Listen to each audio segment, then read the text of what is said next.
Hey everyone, it's Carissa Wiley at sprinkledwithglitter.com. Thanks for joining me today. Today I am sharing 2 card projects that feature the brand new Good Times release from Pinkfresh Studio, and I'm going to share specifically a floating element window card, which is that card there on the left. Now, before I get started, I did want to walk you through this release. This release is full of stamps, dies, stencil sets, and of course, coordinating press plates as well. And first up is the Butterfly Bliss product suite, and I will be using this in my projects today. You can see what these butterflies look like when they are all stenciled in here on the back of the stencil package. But each of these product suites today include the stamps, the dies, the stencils, and the press plates. There are also 2 essential die sets that are new in this release, the double stitch circles as well as the double stitch elongated ovals. Now this one here might be my favorite of the entire release. This is called Plumeria. Of course, you have that big, beautiful Plumeria stamp or press plate there. And you have the coordinating stencils and dies, and I'll be using this in a project on my YouTube channel tomorrow. Up next is the Bluebonnet Bliss stamp set. I'll also be using this in today's card projects. And I'm going to bring this back in just so you can see that stenciled image on the back. I think it's really helpful to see the images, not only in the stamp set, but see what they look like when they're all stenciled and colored in. This is the Beautiful Soul product suite. Again, a stamp, coordinating die, stencil, and press plate available. You can see the 2 really delicate floral pieces that this creates. And finally, the namesake of the release, this is the Good Times stamps, dies, press plate, and stencil set. And I'm going to flip this stencil set over so you can see the images all colored in. You could do some really fun things with this product suite. I'm going to start out with my Misty stamping tool and the stamp from the Butterfly Bliss stamp set. This is a large 1-piece stamp that stamps all 4 butterflies at the same time. And I'm going to mount it in my Misty stamping tool, and I'm going to ink it up with some Misty Coast ink. Now, to be honest, I wasn't quite sure what color I wanted the outline of my butterflies at this point, so I thought I would stamp them in a light gray ink and leave my stamp in place so that once I've stenciled in the images, I could go back and stamp over that light outline with any color that I want.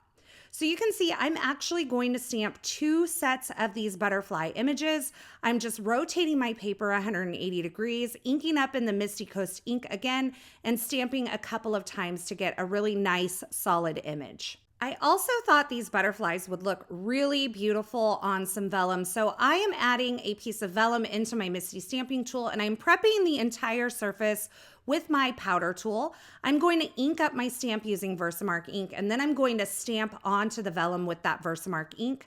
I might repeat this process a time or 2 just to make sure that I get nice solid stamped images. And I am using my stamp press tool from Pinkfresh Studio to just rub over the top of my Misty lid. It just helps me get pressure over the entire surface of the stamp. Once again, I'm going to rotate my vellum 180 degrees. I'm going to repeat this process. And once I have this stamped on both ends of the vellum, I'm going to remove the vellum from my Misty stamping tool, and I'm going to cover those stamped images in some sterling embossing powder. This is a silver embossing powder. I'm going to knock off the excess, and then I'm going to use my heat tool to melt all of that embossing powder. And you can see these are really stunning on that vellum. Now it's time to go ahead and add some color to my images. I'm only using 1 set of images today. I'm going to keep the other images on hand for another project, and I'm going to do some multicolor ink blending. So I'm starting out with a few of the butterflies, and I'm blending on bubblegum ink, which is this nice bright pink ink. Now the theme of today's color is really just bright spring color palette, and so I'm going to be mixing some colors to create kind of some custom blends here. You can see with the bubblegum ink, I'm also using Candy Violet, but I'm blending it more towards the center of the wings or the base of the wings. I also like to make sure that I kind of wipe off my stencil before I move on to the next color, just so I'm not mixing things. And for this 4th and final butterfly, I'm starting out with Paradise ink and blending that over the entire wing. Once I have a layer of the Paradise laid down, I'm going to bring in Citron and add a little to the base and a little to the tip. Again, I'm just choosing colors that kind of sit next to each other on the color wheel to do my multicolor ink blending. And that way I can be sure that I'm really not making any kind of muddy colors. So this is a blue and a green, so those are gonna mix well. I decided I wanted a little depth, and so I brought in the storm and blended that close to the body of the butterfly, and I think that paradise and storm look really beautiful together. Now on these other 3 butterflies, I started out with a layer of mimosa, and that felt really bright and really bold. And so I brought in some bubble gum towards the center of those wings and a little bit of citron towards the outer tips, just to kind of tone down that mimosa. I'm moving on to my next stencil, and again, I'm using mimosa ink on the opening toward the bottom of these butterfly wings here. And then I'm just gonna kind of do a tone on tone for the detail images of these kind of pink and purple butterflies. So if I have purple underneath, I'm blending with the candy violet again. If I have pink underneath, I'm blending with the bubblegum and so on. Now I did do a couple of contrasting pieces on this lower butterfly here, and that was using Paradise and Storm. Again, moving on to my final stencil, and I'm using a little bit of the storm on the outer tips of these butterfly details just to bring in another color onto these butterflies. I'm just kind of mixing and matching, going with my gut here, and you're going to see that in the end, I have these really bright, beautiful, bold butterflies. For the bodies of the butterflies, I use Metropolis ink, and here is the final result. Aren't those beautiful? Now at this point, I decided I definitely needed a little bit darker of a outline. And so I'm inking up with Metropolis ink, and I'm stamping this right over those images. And because I left the stamp in place, I can be assured that with my Misty stamping tool, I'm going to stamp right on top of those previous outline images. Once I have that stamped again, I'm using the coordinating die to die cut out all of the images. And now I'm grabbing the Bluebonnet Bliss stamp set, and I'm going to choose this large floral stem. I'm just using my work surface at this point to kind of plan out my layout, and I'm grabbing the double stitched elongated ovals, which are brand new from this release, and I'm going to start by die cutting a window in an A2 size card base.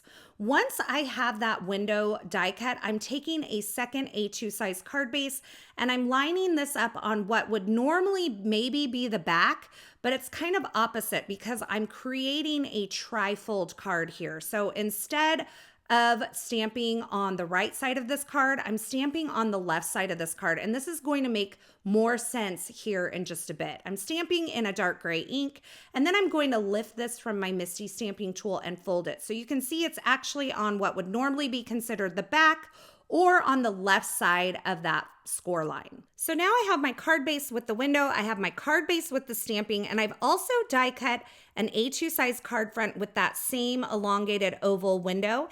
And now I'm trimming down some acetate to about 3/16 of an inch wide, and I am going to suspend this on the back side of that A2 card front with the window. So I'm adding some double-sided adhesive to the top and the bottom of the window opening, and I'm stretching this strip of acetate from one side of the window to the other.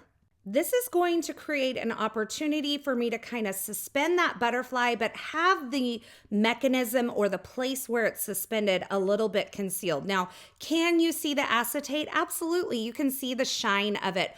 But on first glance, when you see this card, it kind of disappears into the card design. And when you open that window, the butterfly just appears to be floating. And keep in mind, you can do this with any stamped and die cut image that you may have.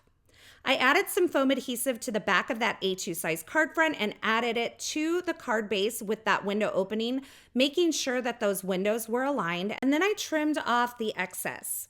Now I'm taking the same oval that I used for my window shape and the oval that's a little bit larger, and I'm die cutting both of those from some silver cardstock at the same time. And this is going to create a frame for that window opening on my card.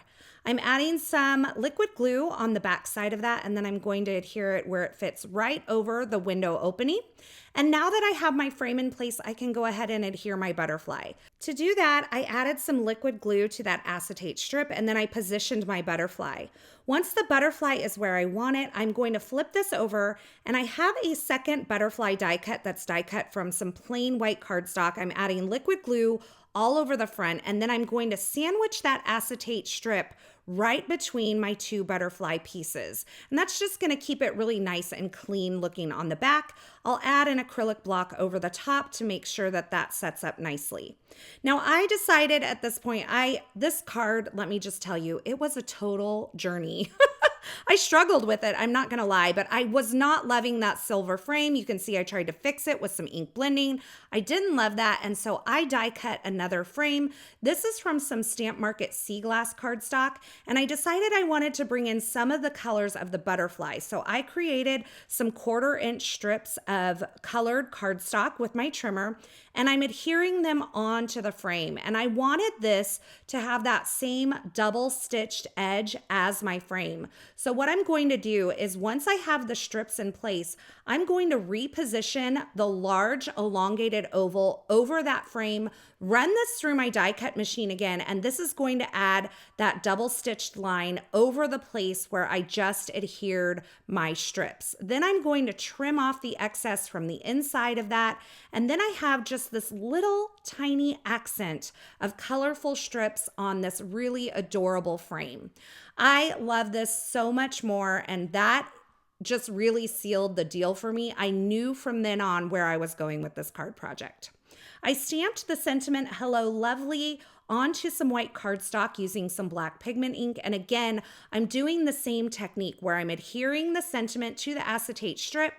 And then I'm going to flip it over and add a second plain white die cut onto the back, sandwiching that acetate strip between the two die cuts. And this creates not only a floating butterfly, but also a floating sentiment. I'm just holding it up here to make sure that I have it straight. So I went ahead and re-stamped another card base with that Bluebonnet Bliss stamp. This time I used some licorice ink, and now I'm going to adhere these two card bases together to make this trifold window card. So I'm adding adhesive to the inside of that second card base, and I'm going to kind of wrap them into each other and press that down, and that's going to create a trifold design.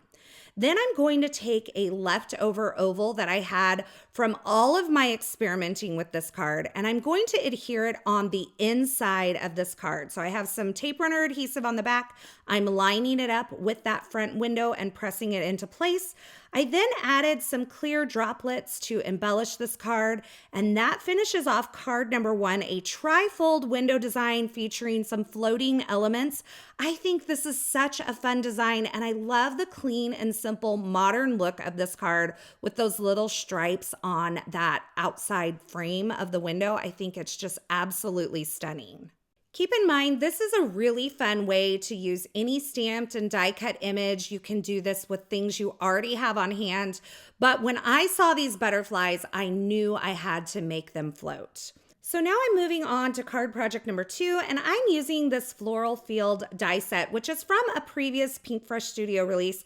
I had a couple of them die cut from some white cardstock in the product little stamp folder that I keep them in, and I decided this would make a beautiful background for a second card project. So I'm stacking a couple of those up using some liquid glue, and once those two die cuts are stacked on top of each other, I'm going to add some liquid glue on the back of that and adhere it to a white card base to create a very beautiful but textural tone-on-tone effect.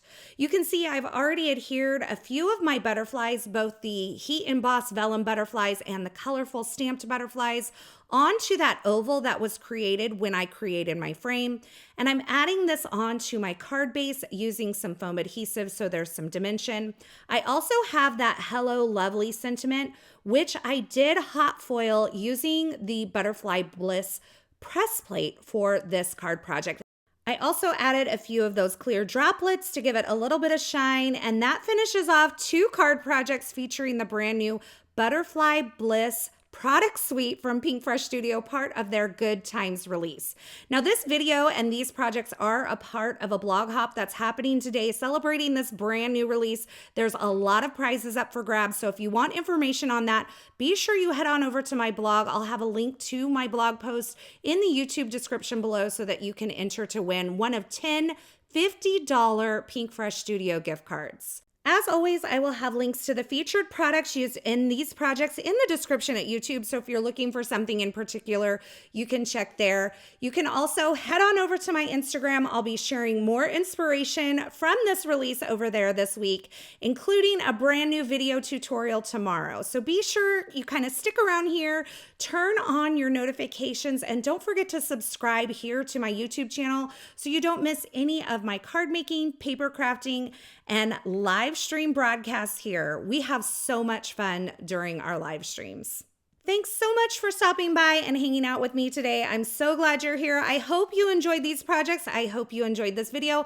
And I hope you were inspired to create your own floating element card. If you enjoyed this video, go ahead and hit that thumbs up button. I really appreciate it. Thanks again for stopping by. I'm so glad you're here. And until next time, I hope you have a fabulous day. Hey, thanks for sticking around to the very end. You know, if you've made it this far, you are one of my favorites. To subscribe to my channel, go ahead and click the button on the left side of the screen. And here's a couple more video tutorials I thought you might enjoy.